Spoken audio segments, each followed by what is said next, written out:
Los atardeceres en nuestra casa eran siempre una sinfonía de tonos ámbar y promesas silenciosas.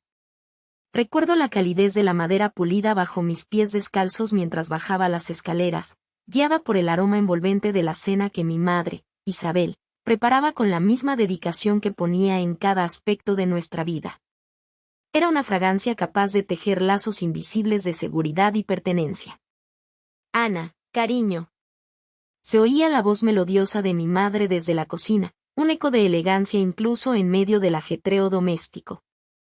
Era más una invitación que una demanda, una llamada a la que siempre acudía con el corazón ligero. Entré a la cocina, que para mí era el corazón palpitante de nuestro hogar. En el centro, mi madre, con su impecable delantal sobre un vestido que parecía sacado de una revista, supervisaba la cocción mientras mi padre, Ricardo, se reía a carcajadas en el pórtico, seguramente contando alguna de sus historias extravagantes a mi hermana, Paula, que respondía con su risita aguda y contagiosa. Eran los pilares de mi pequeño universo, inquebrantables y luminosos. ¿Necesitas ayuda, mamá?, pregunté, acercándome a ella.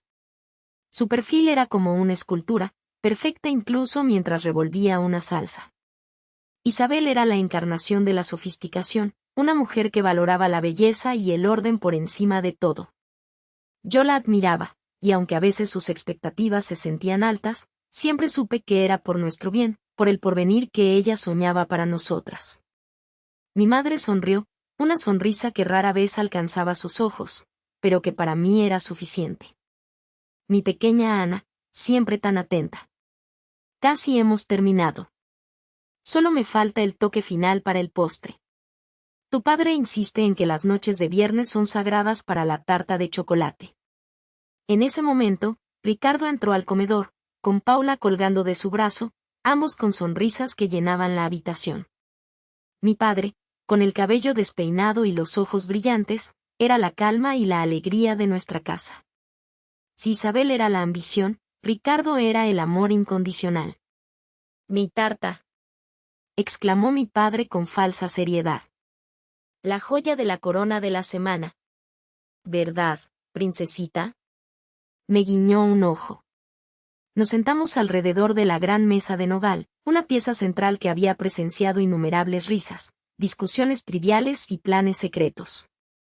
La luz cálida de la lámpara de araña y el tintineo de los cubiertos contra la porcelana completaban la escena.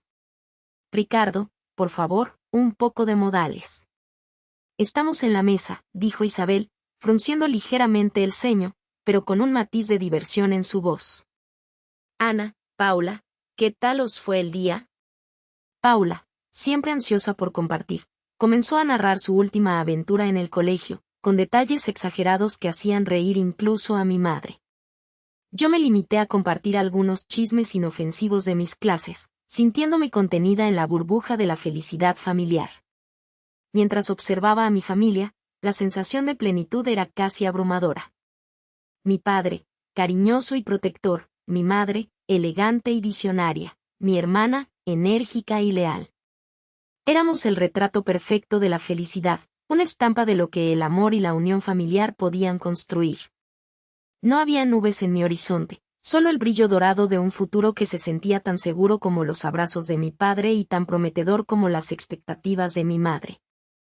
Mi mundo era, en ese momento, un lienzo inmaculado de dicha, sin sospecha alguna de la oscuridad que aguardaba pacientemente tras los velos de esta idílica existencia. Era mi refugio, mi burbuja y mi paraíso. Y yo, Ana, vivía en el totalmente inconsciente de que pronto cada columna que lo sostenía se derrumbaría. Los años se tejieron en una vida que consideraba perfecta. A mis 22, Ana, vivía en la suntuosa mansión familiar de Madrid, un remanso de lujo y cariño. Mis días transcurrían entre los estudios de diseño industrial, donde daba forma a mi pasión por crear mobiliario innovador y sostenible. Soñaba con piezas que tuvieran alma, que hablaran de un propósito, pues creía con firmeza que la verdadera realización personal radicaba en el trabajo significativo. Mis padres, Ricardo e Isabel, seguían siendo mi mundo. Me sentía profundamente amada, especialmente por mi padre, Ricardo, quien siempre apoyó mis aspiraciones. Mi madre, Isabel, sin embargo, a menudo dejaba claras sus propias expectativas. Ana, querida, tu posición en la sociedad demanda un futuro distinto, solía decirme, su voz teñida de la acostumbrada autoridad. Debes casarte con alguien de nuestra clase, un hombre adinerado que te permita dedicarte a la filantropía de élite. Es lo que se espera. Ese afán tuyo por crear con las manos, eso es para otros, para quienes no pueden aspirar a más. Sus comentarios, cargados de desdén por los trabajadores manuales, eran una constante. Naciste para liderar, no para ensuciarte las manos, repetía, con la convicción inquebrantable de quien defiende su legado. Yo escuchaba sus sermones con una sonrisa evasiva, asistiéndome a mí misma que eran meras excentricidades de su clase, una preocupación desmedida por las apariencias y el estatus. Me amaba, estaba segura, y solo quería lo mejor para mí, una vida de privilegios. Esa creencia era mi escudo.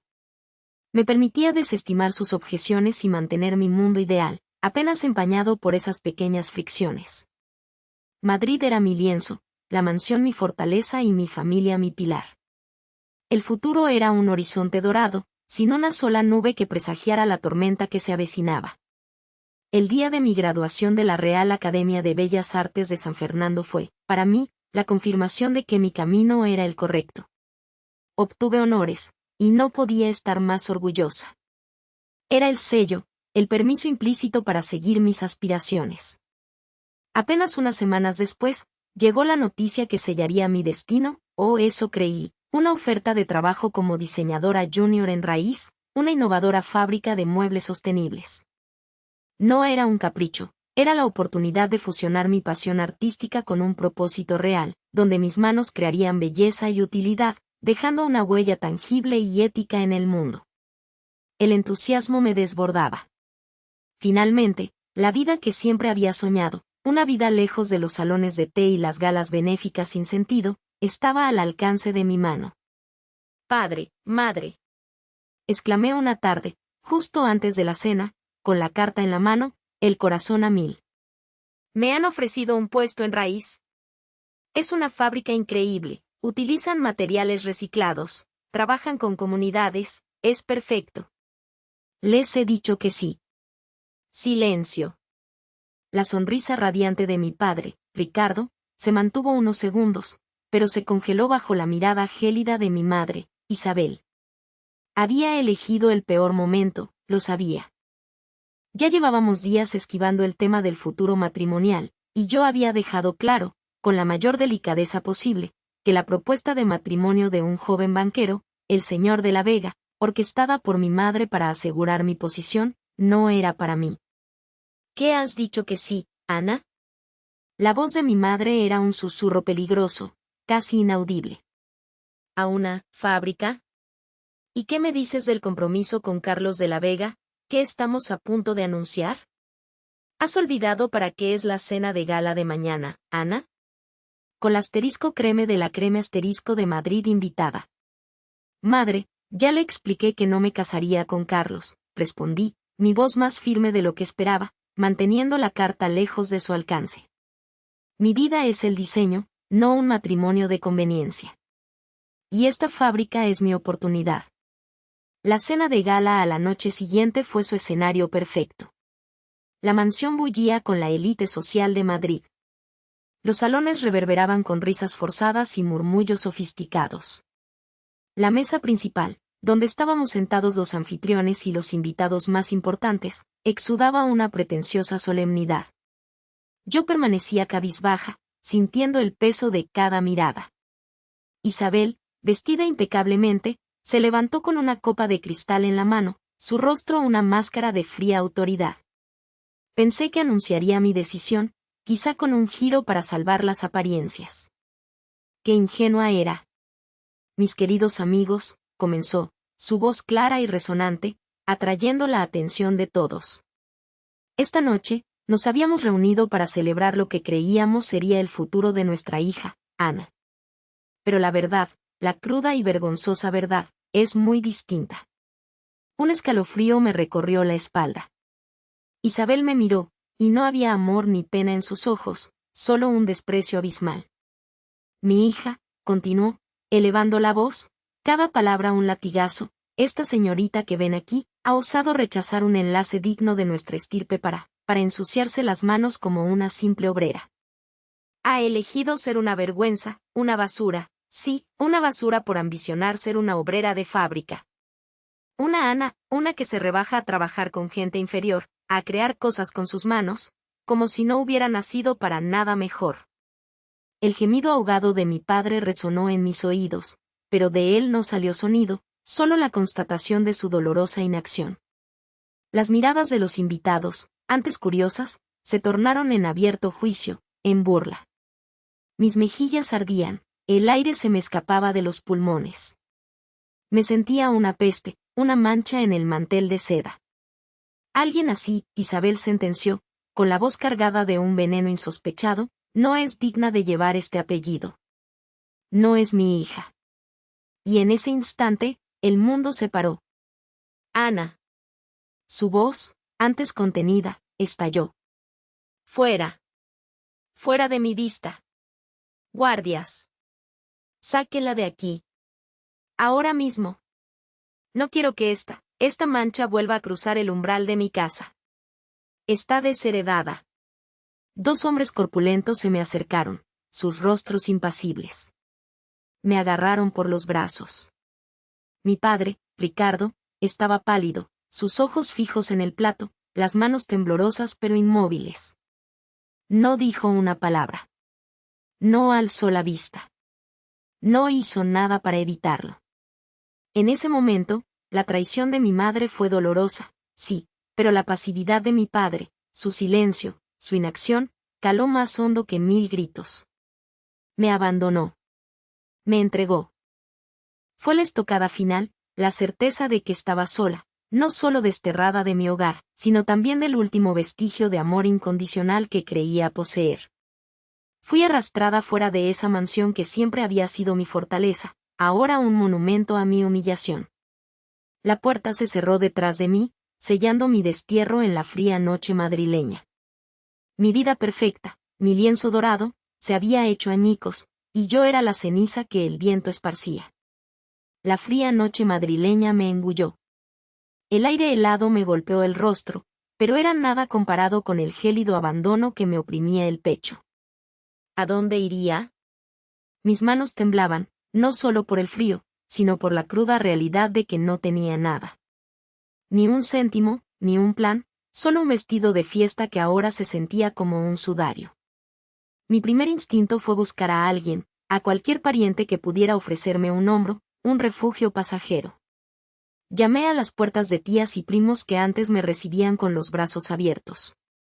Ana, qué sorpresa verte por aquí, decían, con una sonrisa que se desdibujaba en cuanto mis palabras vacilantes revelaban mi situación. Sus ojos se desviaban, la incomodidad crecía, y las excusas surgían como muros. Ay, Ana, estamos de reformas, justo vamos a salir de viaje, sabes cómo es Isabel, no queremos problemas. La vasta influencia de mi madre, Isabel, se proyectaba como una sombra, más densa y opresiva que cualquier nube de tormenta. Su miedo a la represalia social era palpable, y cada puerta que se cerraba era un clavo más en el ataúd de mi esperanza. Me di cuenta de que no estaba solo desterrada de mi casa, estaba desterrada de mi mundo entero. Sin un lugar a donde ir, el recuerdo de mi trabajo en la fábrica, mi vergüenza para Isabel, fue mi única balsa. Al día siguiente, con la frente en alto y el estómago vacío, me dirigí a la planta esperando encontrar la familiar rutina que me anclara. Pero el capataz me recibió con el rostro contrito. Lo siento, Ana, dijo, evitando mi mirada. Tu puesto ha sido revocado. Es una orden que viene de muy arriba. Anónima, ya sabes cómo es esto.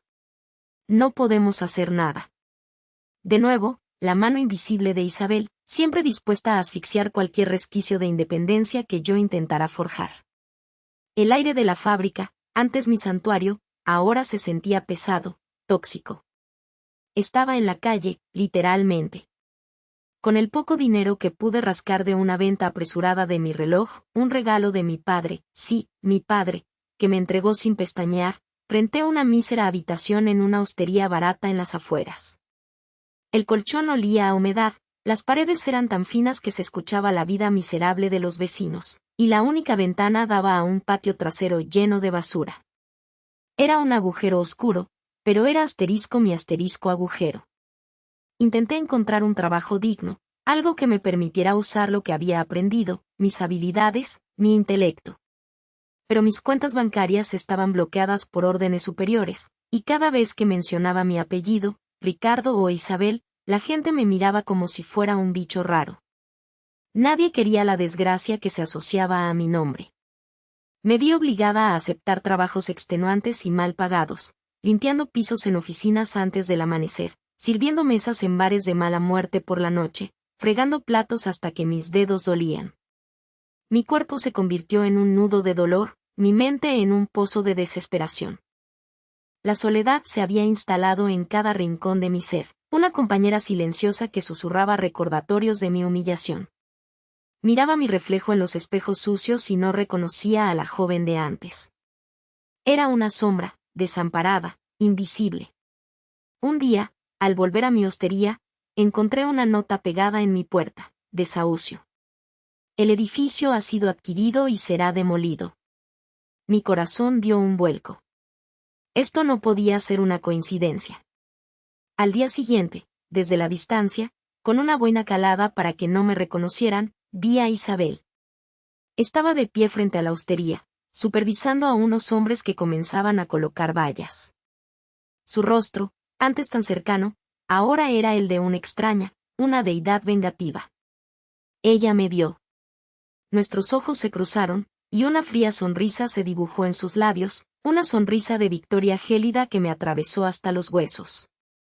No solo me había arrojado, sino que se aseguraba de que no tuviera dónde caer. No tenía literalmente dónde dormir. Esa noche, Madrid me pareció más grande, más indiferente que nunca. Dormí en un banco de un parque, acurrucada, el estómago rugiendo. El frío calaba hondo, pero la humillación era peor. A la mañana siguiente, con el poco valor que me quedaba, busqué un periódico olvidado en otro banco. Mis ojos cayeron sobre una foto. Ricardo e Isabel, sonriendo, ataviados con sus mejores galas, posando en un evento benéfico. Perfectos, inmaculados, la encarnación de la familia feliz, mientras yo, su hija, yacía en el polvo, hambrienta y sin hogar. La imagen fue una estocada final, sí, pero también fue lo que encendió una chispa. Una chispa de rabia, no eufórica ni descontrolada, sino fría, implacable. Una determinación inquebrantable para sobrevivir. Para levantarme. Para volver. Y para demostrarles, a ellos, mi familia perfecta, el terrible error que habían cometido. La chispa, que había parpadeado en la oscuridad de mi desdicha, empezaba a arder. Tiraba en el banco de aquel parque, con el estómago encogido por el hambre y el frío calándome hasta el tuétano, mi mente, sin embargo, se negaba a rendirse. Recordé a mi abuela, la madre de mi padre. Una mujer fascinante, siempre con un brillo travieso en los ojos y una mente empresarial astuta como la de un zorro bajo su fina apariencia aristocrática. Ana, la verdadera riqueza no está en lo que heredas, sino en lo que construyes con tus propias manos y tu ingenio, solía decirme con su voz suave pero firme. La independencia financiera es tu escudo más fuerte. Sus palabras rebotaban en mi cabeza como un eco persistente.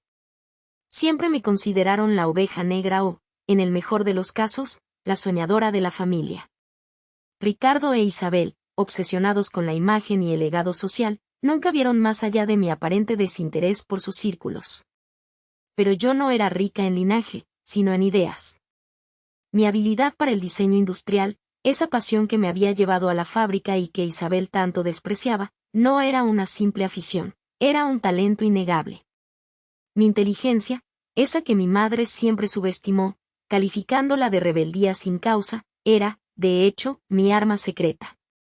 Me di cuenta de que mi verdadero valor no residía en mi apellido ni en la vasta pero ahora inaccesible fortuna familiar, sino en mi capacidad para crear, para trabajar, para innovar. Estaba allí, latente, esperando ser desenterrado. Mientras la luz de la mañana se abría paso entre las ramas de los árboles, Arrastré mi cuerpo dolorido hacia una fuente cercana para beber. Al volcar la cabeza para mojarme la cara, una voz grave y familiar me sacó de mi letargo. Ana. ¿Eres tú, Ana? Levanté la vista. Era Don Francisco. Su rostro, surcado por la experiencia y la bondad, era inconfundible. Había sido mi supervisor durante mis prácticas en la fábrica de muebles, un artesano de corazón y alma. Don Francisco, logré balbucear, sintiendo una mezcla de vergüenza profunda y alivio repentino. Mis ojos debían reflejar todo el dolor de mi situación. Él se sentó a mi lado, sin emitir juicio, solo con una profunda tristeza en su mirada. Me contaron lo que pasó en la hostería, dijo, su voz suave. Lo siento mucho. Sé lo que es perderlo todo. A mí también me despidieron sin motivo, hace años. Dicen que por reestructuración, pero yo sé que la señora Isabel, o doña Sofía, como la llamaba la gente importante, no soportaba mi independencia. Se me formó un nudo en la garganta. La mención de Isabel y su crueldad, que había afectado incluso a gente como don Francisco, reforzó mi determinación, la hizo de acero. No tengo dónde ir, don Francisco, confesé, la voz quebrada. Él me miró, y una sonrisa cálida se dibujó en sus labios, una que prometía compasión y fortaleza. No tan rápido, muchacha, respondió. Quizás el destino nos reunió por una razón. Tengo un pequeño cobertizo en mi propiedad a las afueras de la ciudad. Hace tiempo que no se usa, pero podría servirte. Y no estás sola. Yo sé de lo que eres capaz. Vi tu talento, tu ingenio. Siempre fuiste la más inteligente de todos mis aprendices, siempre con ideas nuevas. Eso vale más que cualquier herencia. Las palabras de don Francisco fueron como un bálsamo para mi alma magullada. Me llevó a un lugar humilde pero acogedor. El cobertizo, lleno de herramientas polvorientas y el olor a madera vieja, se sentía más hogareño que cualquier palacio. Allí, don Francisco se convirtió en mi faro. Compartió no solo su techo, sino su inmensa sabiduría. Me enseñó secretos de la carpintería que solo los años de experiencia pueden otorgar. Me mostró cómo trabajar mis diseños con materiales modestos y me conectó con un mercado underground de productos artesanales de alta calidad, alejado de los pretenciosos círculos de mi madre.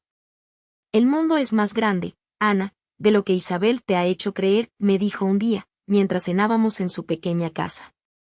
Hay gente honesta que valora el esfuerzo y la calidad. Una tarde, me entregó un viejo y ajado diario encuadernado. Esto era de tu abuela. Lo encontré hace años.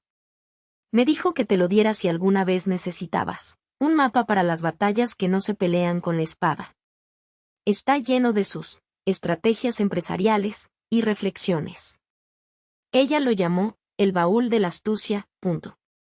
Al abrirlo, sentí una conexión palpable con mi abuela, una mujer que, desde la tumba, seguía ofreciéndome su guía.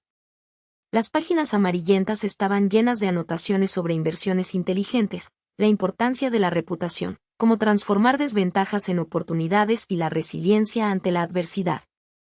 No era un diario sentimental, sino un manual de supervivencia, un testamento de fuerza forjado por una mujer que, como yo, entendía que la verdadera independencia se gana, no se hereda. La rabia en mí se transformó en una energía fría y calculada. No solo iba a sobrevivir, iba a prosperar. Y cuando volviera, no sería como la obrera humillada, sino como alguien que había forjado su propio destino.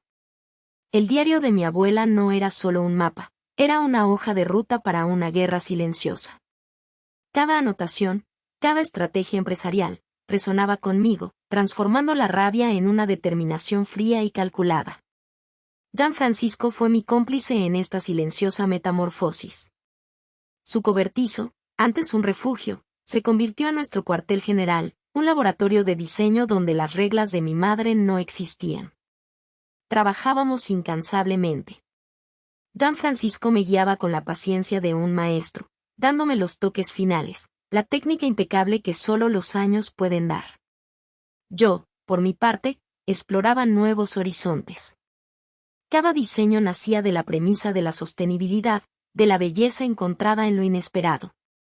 Muebles innovadores, piezas únicas forjadas con materiales reciclados, restos de madera, metales olvidados, vidrio recuperado que, bajo nuestras manos, renacían con un propósito y una estética sorprendentes.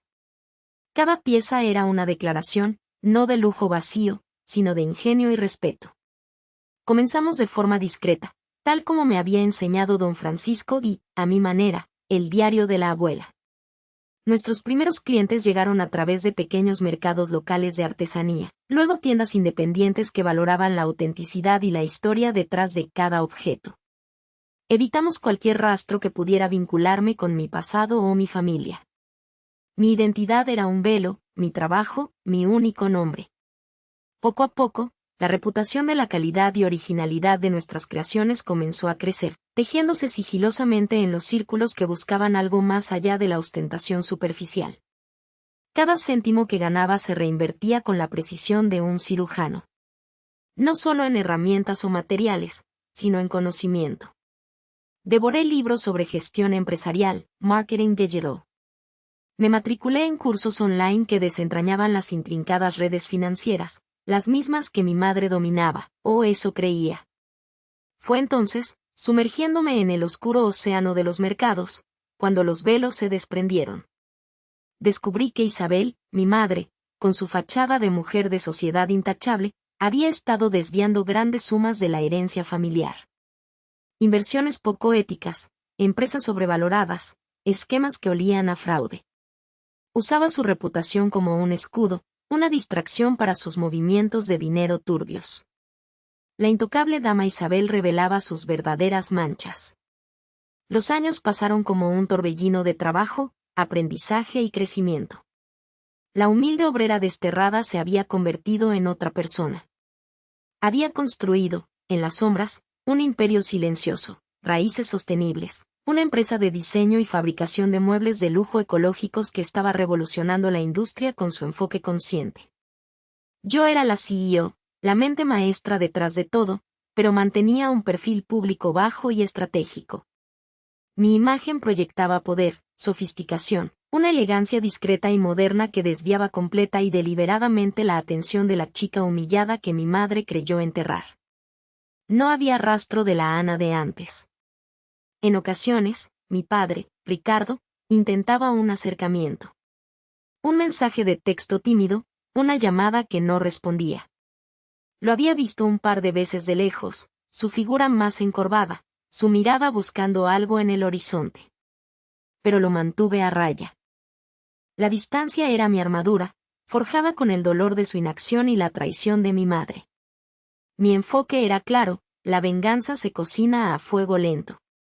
Fue en esta nueva posición, con acceso a información privilegiada y una comprensión profunda de las finanzas, cuando comencé a recopilar pruebas irrefutables.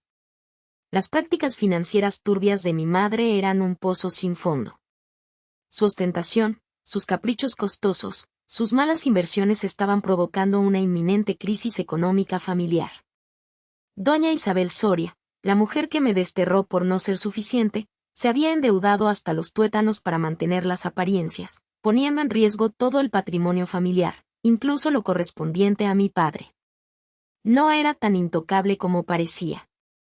Era vulnerable, y yo tenía la pieza clave para derribar su castillo de naipes. La oportunidad perfecta para su caída llegó en la forma de una fastuosa gala benéfica organizada por Isabel, su desesperado intento de buscar inversores para una fundación que era pura fachada. Recibí una invitación anónima, dirigida a una prometedora inversora. Entré en la sala, vestida con una sobriedad elegante que contrastaba con la opulencia ruidosa de mi madre. Todas las miradas se posaron en mí. No era la Ana de antaño, sino la CEO de Raíces Sostenibles, una fuerza a tener en cuenta. Cuando mi madre, radiante y ajena, me presentó como una de las futuras colaboradoras, tomé el micrófono. Buenas noches a todos, comencé, mi voz clara y resonante. Mi nombre es Ana Soria. Un murmullo recorrió la sala. La sonrisa de Isabel se disolvió en pánico mientras yo continuaba, sin concesiones. Y esta noche, vengo a desenmascarar la verdad de esta fundación. Proyecté las pruebas irrefutables, extractos bancarios manipulados, propiedades sobrevaloradas, transacciones turbias. La Fundación Soria no es caridad, sino un sofisticado esquema para ocultar la ruina financiera de Isabel Soria, una mujer que ha engañado a todos ustedes con su avaricia y sus apariencias. La élite, boquiabierta, vio cómo la reputación y la fortuna de mi madre se desmoronaban sobre el escenario, su rostro lívido reflejando la devastación. Horas después, Isabel, hecha pedazos, me imploró en privado. Ana, suplicó entre sollozos, estamos arruinados. No tenemos dónde ir. La miré con la frialdad forjada por años de dolor. Era el momento de la verdad, la repetición de su propia condena. Mamá, le respondí, con las mismas palabras que ella me había arrojado, no tienes dónde ir porque no eres digna. Tu arrogancia y avaricia te han desterrado a ti misma como basura por rechazar el verdadero trabajo. Ahora conoces la verdadera desesperación de ser una paria. No tendrás la ayuda de esta, obrera de fábrica, punto. No había rencor en mi voz, solo una justicia implacable. Con la distancia de quien ha sanado, saqué un cheque y lo coloqué ante ella. Esto es una mínima parte de mi fortuna, le expliqué, una humilde ofrenda para que inicies un nuevo camino sin lujos, para que aprendas el verdadero valor del trabajo. La dejé sin opción, observando su desesperación. Ricardo, quien nos observaba desde un rincón, finalmente me miró con una mezcla de admiración y un profundo, tardío remordimiento. Había entendido. Años han pasado desde entonces. Raíces Sostenibles es un referente global, y yo soy una figura influyente en el mundo empresarial y filantrópico, dedicando mi vida a la sostenibilidad y la igualdad. Mi perdón hacia Ricardo fue un acto de liberación. Él se divorció de Isabel y ahora colabora en mis proyectos comunitarios, encontrando un propósito. A Isabel la he visto ocasionalmente, trabajando en un modesto establecimiento, aprendiendo la cruda lección del esfuerzo. La felicidad, descubrí, no está en la venganza, sino en construir un legado propio, en añadir valor al mundo, no en la vacía persecución del estatus. La obrera de fábrica encontró la paz en la verdad, construyendo su propia dignidad. Quizás la vida no se trate de obtener lo que quieres, sino de valorar lo que construyes con tus propias manos.